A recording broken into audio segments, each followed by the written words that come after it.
It's lucky number 7 episode of the Geekin on Walt Disney World podcast.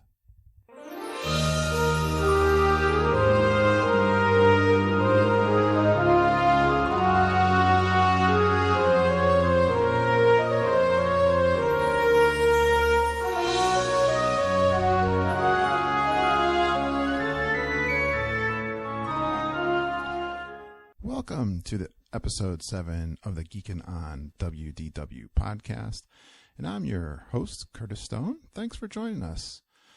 Well, we had a great weekend here in Connecticut, despite the bad weather. It's cold and rainy, but on Saturday, we were invited, had a nice invitation, and joined the Diz Life podcast with David and Danielle Hodges. Now, they're a podcast that is very similar in format, and they also are father and daughter hosts, just like us. And for quite a while, we talked about our 10 must-dos on episode 27 of their show.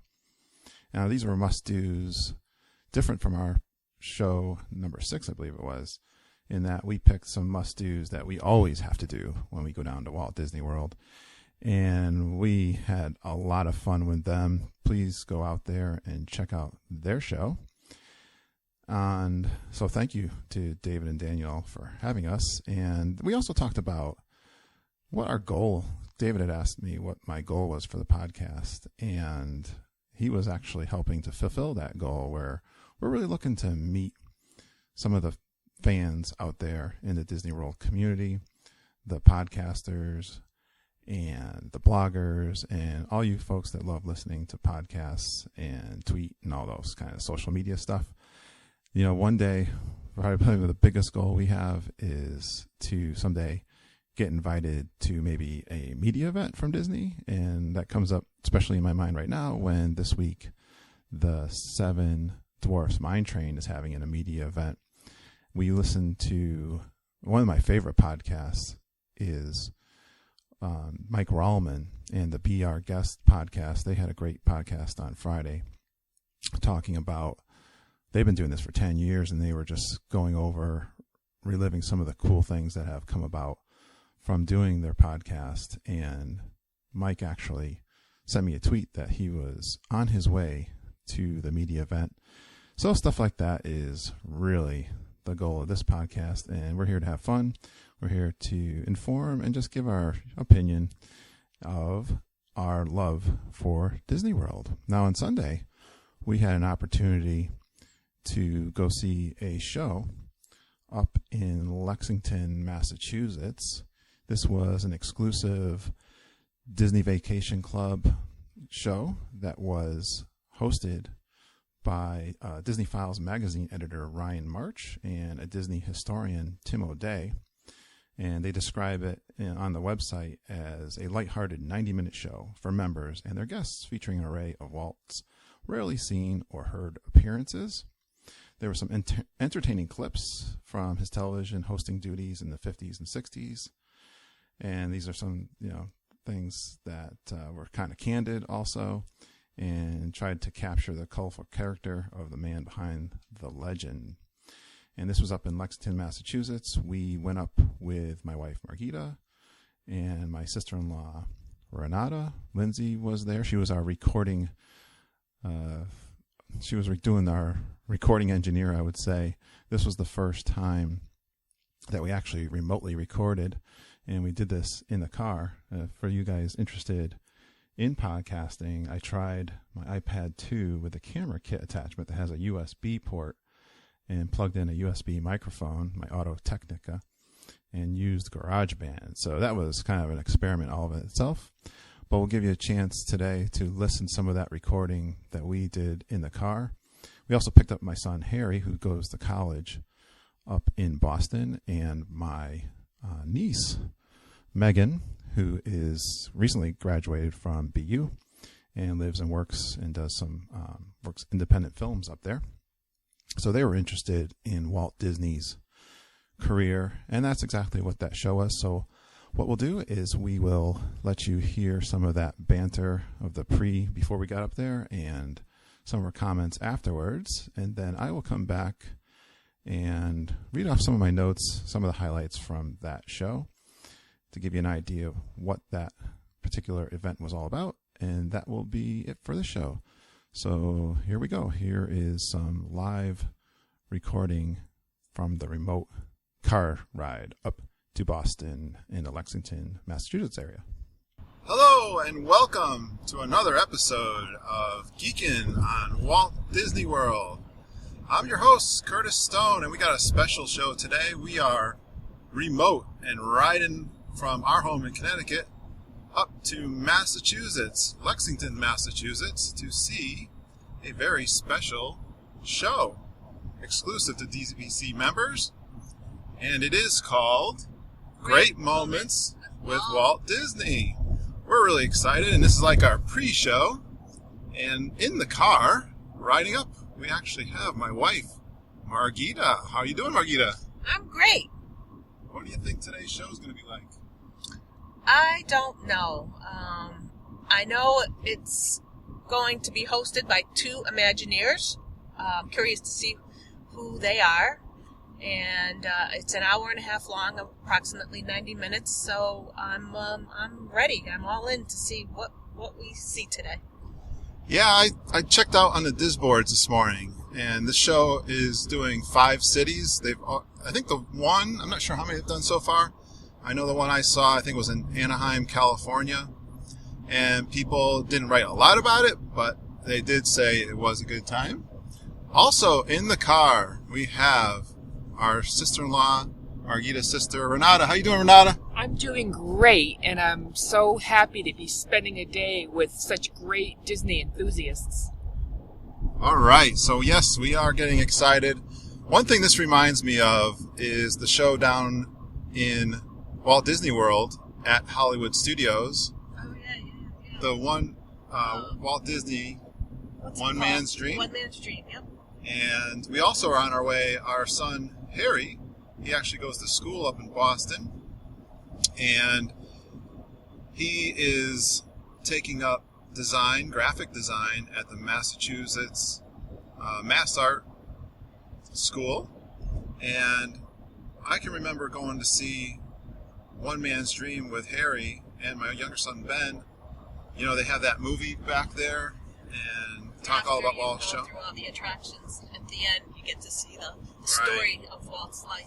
And one of the special moments I remember when we came out of that attraction, Harry made a comment to me how inspiring Walt's story is. And so we're excited that we're getting a chance to see him, and we're also going to have our niece and Renata's daughter, Megan, who is working and living in Boston.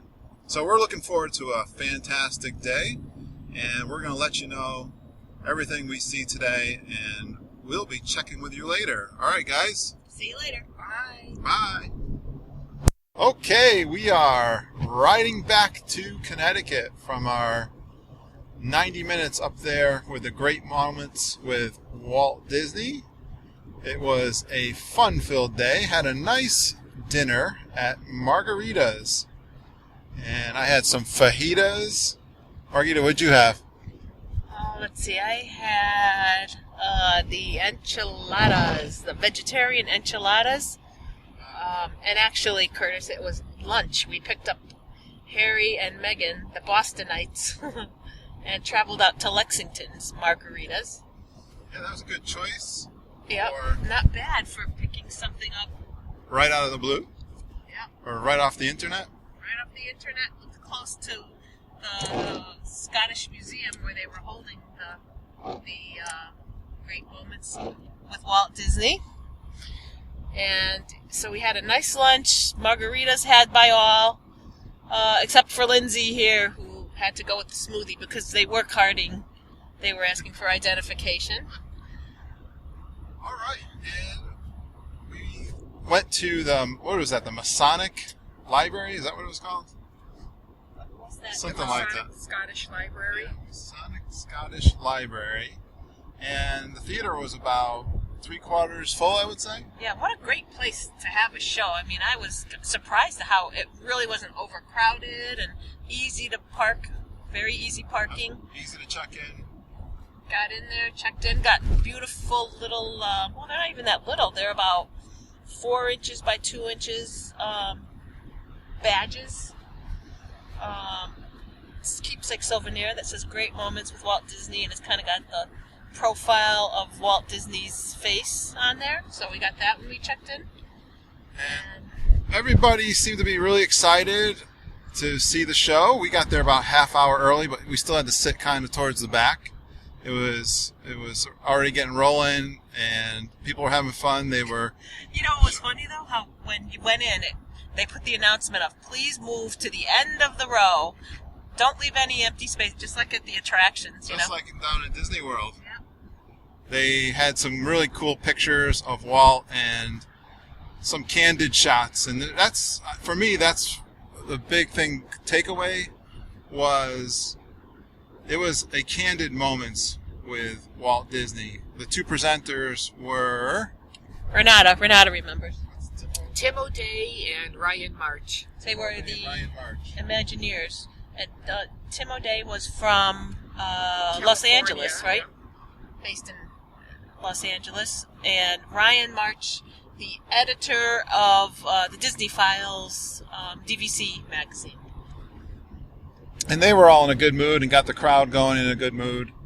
And it basically was vintage video clips and also sound clips with pictures.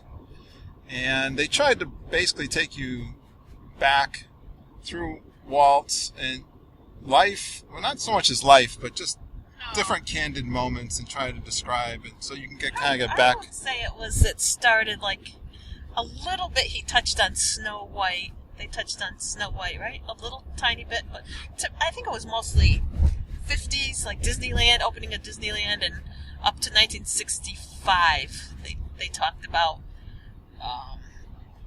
what Disney was doing in the parks and just little outtakes and little things that were going on at that time.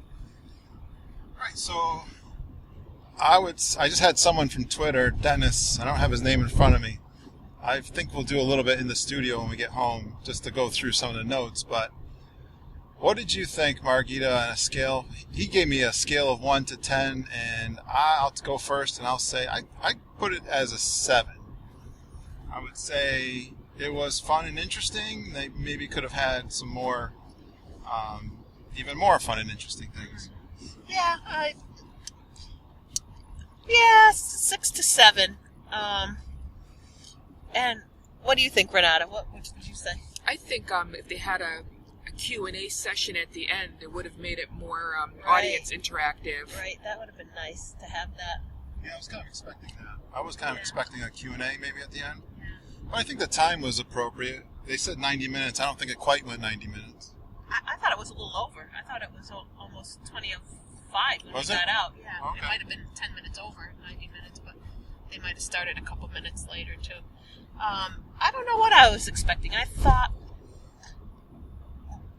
didn't think that they would be presenting the whole time. I thought we were going to be more watching movies or something, but it was okay. It was, pretty well done, the way they presented, and They would tell a joke here and there, and they would set up each clip or audio clip to give you a little heads up of what to look for. I think that was insightful. yeah, it's hard because sort of like One Man's Dream, but in the 90-minute version and only covering, they really concentrated on like 55 to 65. 1955, 1965. I think for me, and I want to go back to my notes and look at some of the specific quotes, because there were a lot of really cute quotes and so forth, and my memory isn't what it used to be. We're tired now. We've been in Boston all day, and now we're driving. But there's a couple things I think that stood out for me, and this always is what I think of Walt Disney, just how creative he was, how many different projects he tried, and how inventive he was, the technology that he was pioneering back in the late 50s, early 60s. They showed some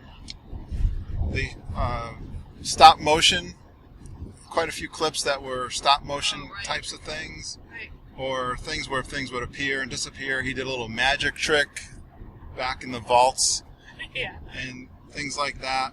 They had even, I didn't realize this, but they showed a little bit of 1964 World's Fair, and they had the dinosaurs that were they were small brontosaurus, and I think they said that was in a Ford motor vehicle. Something sponsored by Ford. Yeah, and they asked Walt to narrate it. So I was talking about the animatronics that were pretty amazing for that time, for 1964. I thought that was quite neat. And, well, now that you say that, that was the scene, again, with the candid moments of Walt. He couldn't say the names of the dinosaurs, and I guess he was kind of grumpy that day, and they actually had to cut out some of it because he was cussing a little bit. Yeah. So it just showed some of the real Walt Disney. I guess he was coughing a lot too, because he was obviously known as a big chain smoker, and it was not a good day for the throat that day. 1 out of a million, they were saying. One of his very, very few. Mr. Grumpy, what did they call him? Mr. Grumpy? A bear or Grumpy suit. Bear? He's got his Grumpy Bear suit on today, is what they said. But his mood definitely, he felt a little embarrassed, I think. He was a little rough there in the beginning, and then towards the end of the audio clip, he got much better, and then they show you the final version that they were trying to shoot with the dinosaurs, and he was very polished and came out very well. I thought it was funny how they said that the security guard was always the cue for the entire staff for Walt Disney. When he was driven in every morning, the security guard picked up on his mood, and he would phone ahead to the secretary and say he's got his Grumpy Bear suit on. Yeah. Beware, he's coming up in a grumpy mood. Yeah. Right. I'm trying to think of all the different things that stood out to me. I'll give you one more if you guys can think of something. My brain is kind of fried right now. Yeah? I'm feeling tired. Yeah, well, it's a little late. Think a little bit later on, but they showed quite a few scenes of Walt in Disneyland, and when Disneyland was in its infancy in the very beginning. There was those are my favorite scenes, though, when he was, the way he just used to walk around Disneyland, and everybody can walk up and say, "Hey, Walt, Mr. Disney, can I have your autograph? Could you sign this for me?" And Walt Disney was in the parks and mixing and mingling, with all his... Loved his secret apartment above the fire station in Main Street. Yeah. His little secret apartment that he and his wife and his grandchildren and daughters would come to stay in and look down at night and watch everybody in the parks. Well, Renata, you made me think of what I was getting ready to say, too, was there was a picture. I can't recall exactly what they were doing, but there's a picture of Walt and his grandchildren. And can you imagine Walt Disney being your grandfather? Can you imagine? And owning Disneyland, and the studio, and all the cartoons and so forth. That would be pretty cool. You'd be pretty popular in school, I would think. Christmas every day for those grandchildren. That's what came to my mind. But I don't know, anything in particular stick in your mind? I just, I just loved the way he really was a very witty man, had a great sense of humor, and even though he was a tough man to work for, but he was very, very witty, and he had certain standards, Yeah. He was tough to work for. Yeah, and I liked the way too he was the front man, the promotional man. He would put himself in the skits and in the opening credits. He was involved with everything. Yeah. Do you guys remember the scene when they said this is a scene where Walt was a big kidder, and he would play pranks on people, and he was showing some of the designs, some of the new designs for Disneyland, and there was a worker there, John, who apparently worked for Disney till he was 93 years old. It was John Hench, wasn't it? John Hench, yeah. I think, was Imagineer. Right. And he hated being called Johnny. Right. So they set this all up. They said, okay, first of all, John does not like to be called Johnny. Walt was ripping John one day, calling him Johnny and talking about all the birds he would like to put in the aviary in the restaurant, and then calling him a ladies' man. And John looked there kind of stunned, but he, out of respect to Walt, he didn't answer back, but you could just see the look on his face standing there. And then Walt very wryly walked away and left him standing there, puzzled. Oh, it was great. Well, they were recording live, right? And he was explaining the attraction to a young lady Miss who was Centennial. Miss Centennial for Disneyland, those right? were the 10 years of those Disneyland. were the girls that dressed in those costumes. You know, they were like ambassadors, Right. and they would dress in those costumes, and he would, And tell her about the attraction. Walt had a smirk on his face the whole time as he's calling him Johnny. I think he's called him Johnny twice. Yeah. As they walk away, poor John is standing there going, what just happened? But out of respect, he didn't say anything to Walt, and that was just, again, it just showed Walt's sense of humor when people least expected Walt to show up. Oh, I don't know, maybe he didn't dare cross Walt Disney, on live television or whatever. Well, I think Walt, obviously had a lot of respect for this particular Imagineer, or else he wouldn't kid him so much, knowing that the guy would probably take it. Yeah. After he told him he was kidding later, I'm sure. But that was great. I know one of the other standout clips was actually the very end when when Walt used to walk through Disneyland, he always kept a card with his autograph. No, he used to sign autographs all the time, And then but he always got bogged down with tons of people. So what he did was pre-sign these little cards, and they said you could see it in Saving Mr. Banks, where when he would walk through the parks, he would just hand out these cards, and that way he could just keep walking and get to his destination without having to stop and sign for everybody. But the last scene was Walt in the park. And I don't know if they were doing a commercial for Disneyland. What was that? I think it was called Disney After Dark, wasn't it, Renata? Right. They It was were like a show they were filming. filming Disneyland After Dark.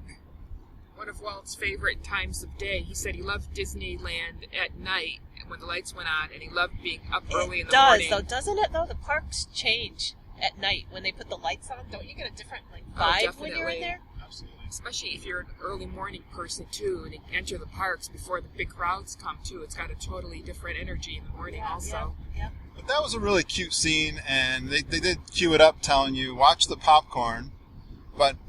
And the reason was, as they were, little young people were coming by, and they would bring a hat or something like a banner, things to sign. So Walt was signing things, and people were coming. He was standing near the popcorn vendor. He's got a box of popcorn. All of a sudden, a woman takes her hat, gets it signed, and then walks away with his popcorn. Yeah. And no one says a thing, but it magically appears later in the scene. With different people bringing it Different back. people bringing it back, and then Walt takes some popcorn out and starts eating it. Yeah. And then somebody else snatches it. Yeah. Oh, But, you know what else was amazing was seeing that very young Annette Funicello when she first joined the Musketeers, even before her beach do you movies. think she was there? About 15, maybe. Really? She looked very young. That was in the 1950s. So much older. Well, that was like 1960. That was wasn't it? No, that was in 1958. The Was first. Yep, the first clip they showed from the Musketeers. well, we were talking how this really brings back childhood memories for us when we used to see Walt Disney in those moments on television. Yeah. And Late 60s probably for us, that we remember. right. But always on Sunday nights, The Wonderful World of Color, with Tinkerbell, Yeah. put, ring with the pixie dust. That was great. I just like the way, the way he talked with that Midwestern Missouri accent. Missouri accent. Yep. Very- There's just something about his mannerisms of speaking, Well, I think for me it shows a guy who just kept trying, right? He just kept doing projects, and he never quit. There were some really interesting moments when he was out in front talking to investors. There were some things, remember, about, he had some comments when he was talking about bankers and how they never thought they'd have the money for Disneyland. So there was a lot of real deep insights to the man today. I enjoyed. Yeah, it was good. I think a Q&A would have made it better. The Imagineers were very very affable. They were very easy yeah. going and nice to talk. As a matter of fact, Tim O'Day stood directly in front of the six of us and said, "Hey, Ryan's getting married at the end of this month, and so make sure you give him a tough time or something like that." I mean, they were just really down to earth and friendly and happy, and I mean, it's for what it was. I thought it was a nice free thing to do for DVC members.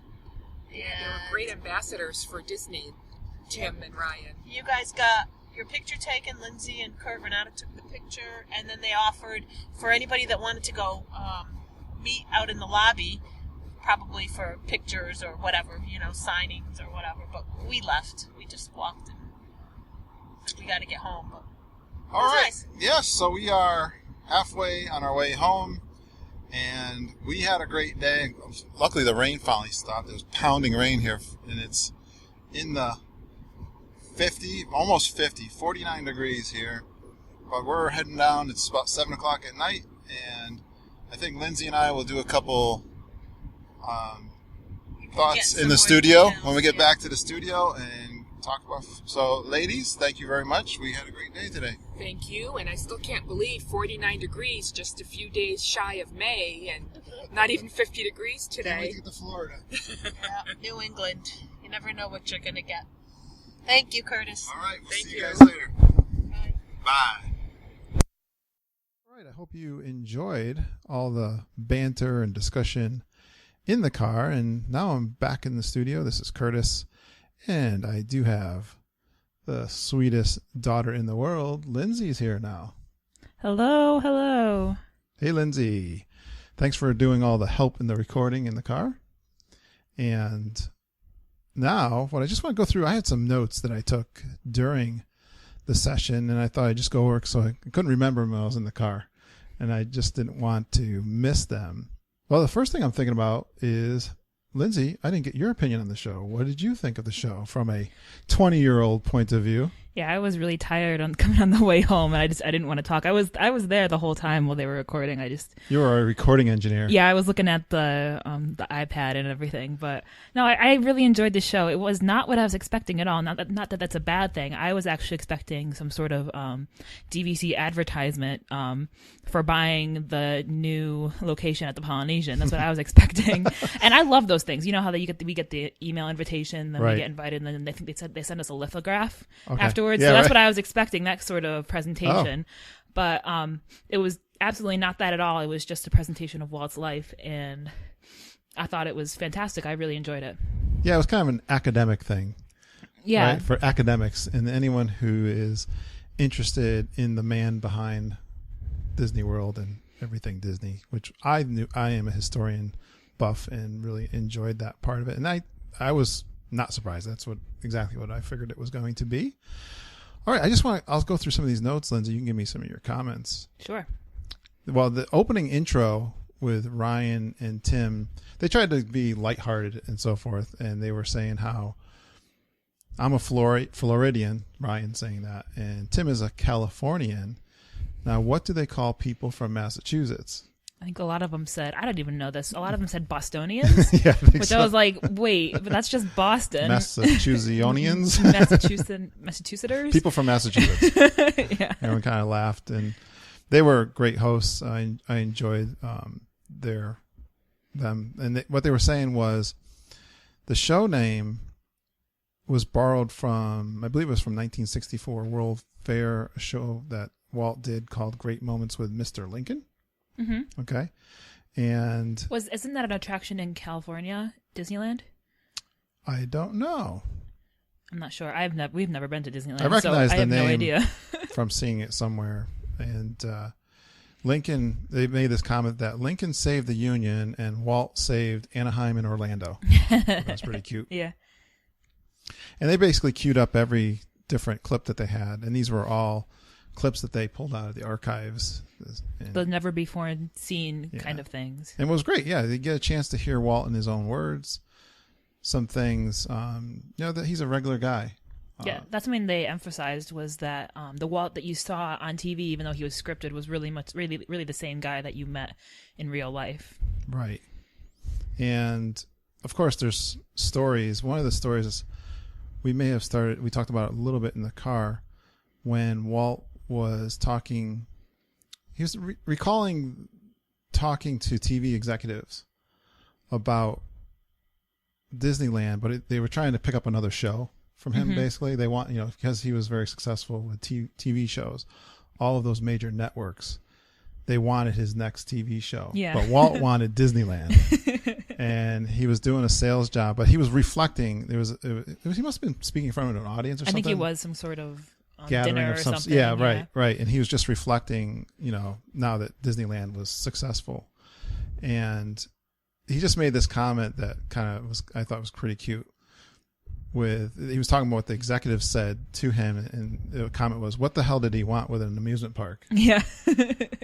And it just shows that people at that time had no idea what was really Walt's dream. Yeah, there was nothing so grand as what Disney World would come to be, like, ever. So Right. It's, I suppose there were amusement parks of some sort, but obviously nothing. but they're more of like those kind of fairs. Like when we think of amusement park, we think of like we have like compounds around here, Six Flags, like that kind of amusement park. And I'm sure that's probably what it was like back then. Right. That's all they had. Sideshows. Yeah, and then there's circuses kind of things. Yeah, and then there was Walt's new idea of an actual theme park, which was totally revolutionary.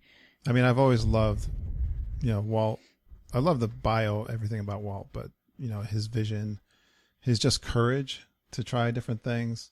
And you see during the show mistakes that he made, especially when he was trying to do they had some of his early public speaking, or, we all know him, us of older age, remember him on television, and he looked so polished, but it was fun to kind of see the mistakes and mess ups that he made in some of those recording. The other thing that stuck out to me as a tech geek to some regard was the technology. Now, they didn't really speak to the technology so much, but it sort of caught my eye during some of the clips. For instance, like the stop animation. Yeah. I don't recall ever seeing that kind of thing. And, that's where you take It's inanimate objects, and you move them little by between, little. you take pictures between every single movement, and it's amazing. And they showed the actual animators board that they used for it. Right. I don't remember what was the movie that they were animating the Parent Trap, was it? I think they were animating. I think there was a stop motion. There were a couple of clip different before. things that they did like that. There was the talking hippos. Yeah, that was as cute. well, or things on his desk moving around. Yeah. That, right? He had a bunch of things on his desk moving around. The black and white scene with Walt Disney and Tinkerbell. Yeah, the one that they mirrored in what was the movie? The one with Tom Hanks. Right, that's right. They were talking about how they Saving Mr. Banks movie. They shot it basically exactly the redid same. It. Yeah, they redid it. But to see the black and white but the animation of Tinkerbell in the same scene, that's pretty cool for its day, right? Mm-hmm. Walt, of course, was an innovator.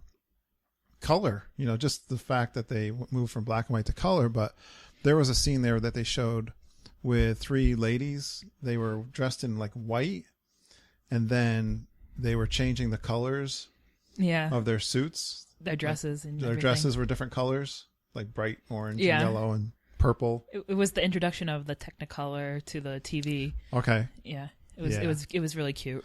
There was a movie, and I don't recall the movie name, but I think they even did say it was kind of innovative at its time. Walt, he went over to Ireland or England, and there were some English folks in the movie talking to him, but there was a leprechaun. Oh yeah. That the innovation was. It's the fourth perspective. Yes. The same thing they did when they were filming The Lord of the Rings. Yeah. That thing where they make the people look small versus the actual side, and it's the depth perception thing. But Walt had been doing that years before, like a long time before, and it's so cool that they Right. used it for basically that whole movie. It was actually a pretty cute scene. He's like in a window or something. Yeah, it looking was a down at- promo for the movie, and Oh, okay, they were right. talking to Walt wanted to get the King of the Leprechauns to do his film, and they were talking to the Leprechaun King. Right. It was really cute. And they used that forced perspective to make it look like the leprechaun. The was little so leprechaun tiny. was cute. He was fun. He was great. Yeah. It was interesting, fun to listen to him. The animatronics for the dinosaurs. Were that those they were Disney or were they? I thought they were. Those were around the time of the World's Fair. They might have been part of the World's Fair. I think they were because I think they were for a car company commercial. Well, yeah, that was a Ford. Remember, that was the scene actually where Walt. Well, we talked about this in the car a little bit, where he was really having a hard time. Yeah, he he couldn't say. Yeah, and he couldn't say the dinosaur names, and he just was not in a really great mood. And then he started to apologize for his mood, and that actually leads right into this quote that I captured, where Walt said, "People don't want to hear me cussing." It's true. Yeah, we thought it was hilarious. Yeah, I mean, it just shows he talks like a regular guy, and I really thought that was really cool. Was there anything for you, Lindsay, that stuck out for you? I just loved how it showed Walt's sense of humor, both when he was making fun of that guy who wouldn't let him have the birds in the restaurant, to when he had his popcorn in Disneyland at night and it kept coming. People would take it away and he would take it back, and it was staged, obviously, but Right. it was a very quirky sense of humor that he had, and Right, I really that was appreciated fun. that. That whole last scene. We talked about that too a little bit in the car, but it was just fun to watch him interacting with people, the signing, Yeah. and that kind of thing. Another little quote I wrote down. You know, they were talking about the Disneyland, and you know, Walt and his brother. He did say another thing about his brother, just popped in my head. Thanking his little brother or his big brother. There was a quick little time where he said, you know, he thanked his big brother. Yeah. And there's just a warmth in that, in his recognition of Roy, obviously, who is the money and the manager guy behind all those creations. And without him, they never would have been they were such a successful partnership because of that. All right. And, but they're talking about the money for the parks. There was a little quote he said, when they were doing Disneyland, let's put Latin names like on the weeds, you know, to make it look like it was like make the plants look like they're exotic sort of things. All right, Lindsay. Well, that was fun. I hope everyone got a chance to kind of live that little event through our podcast, and I hope you guys enjoyed it. If you get a chance, if you're DVC owners, I recommend go see it, right? Yeah, anytime they have some sort of event like that, especially if it's free, just try to get in. And I'm sure you would definitely enjoy it. We definitely did. All right, so we thank you for listening. This is the Geekin on WDW podcast, and you can find us at Geekin on WDW.com. Or at Geekin on WDW on Twitter. Yes, and check our Facebook group out now, too. Yeah, come like us. And Instagram. We have an Instagram. Yes. I feel like we've hit all the social media now. I put a picture out there from the trip. Before we sign off, I just wanted to give a couple of shout-outs. Dennis at Oak Manor, and he has a podcast in the host of the Magical Main Street Memories. Thanks for sending me a tweet there right after the show, asking me what I thought of the event. You weren't able to make it, although it looks like you're in the Boston area, and asking me what I thought of the show between a 1 and a 10. That actually helped me, give me the inspiration to ask everyone in the group when we were in the car whether they thought that what they ranked the show from 1 to 10. So thanks for that. And also, we had one other shout out for Michael at DVC Winner, who looks like he was at the show. It's too bad we didn't have name tags and had our Twitter handles. It was fun. So Michael, thanks for sending me the tweet, and we will be seeing you out there on Twitter. Take care, guys.